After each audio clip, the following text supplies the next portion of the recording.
बर्तमान राशन कार्डधारी बहुत बड़ा गोटे खुशी खबर आज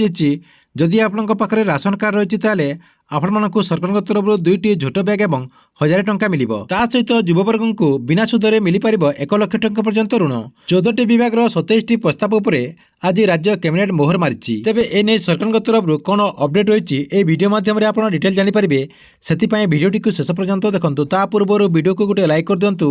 एवं जो मैंने मो चैनल को नुआ आसवे चैनल को सब्सक्राइब कर पाखर बेल आइकन को क्लिक करके ऑल नोटिफिकेशन ऑन कर दिंतु।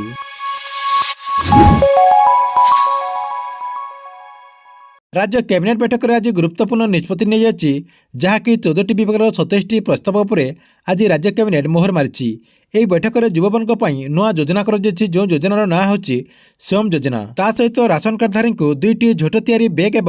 और 1000 टंका दिज्व निष्पत्ति नहीं खाद्य सुरक्षा योजन सामिल हिताधिकारी को राज्य सरकार तरफ 2टी झोटर तैयारी बैग दिज्व या सहित सरकार तरफ 1000 टंका दिज्व याद्वारा राज्यर 95,90,000 राशन कार्डधारी उपकृत हेबे सूचना रही। अन्यपटे युववर्ग स्वयं योजना अधीन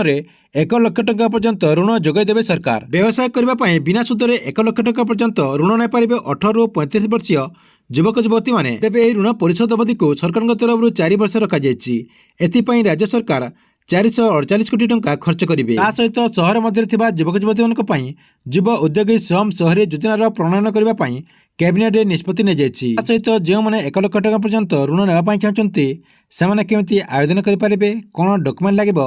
एने सरकार तरफ नोटिफिकेशन आसीगले आपने चैनल माध्यम सर्वप्रथम जानीपारे। ठीक अच्छे एथिरे आपंक सरकार तरफ आसी बहुत बड़ अपडेट आपण मानक वीडियो केमती लगिला कमेंट बॉक्स रे निश्चय गोटे कमेंट करंतु एवं गवर्नमेंट जेकोसी नुआ योजनार अपडेट जानापी आपण चैनल टी रेगुलर देखुतांतु।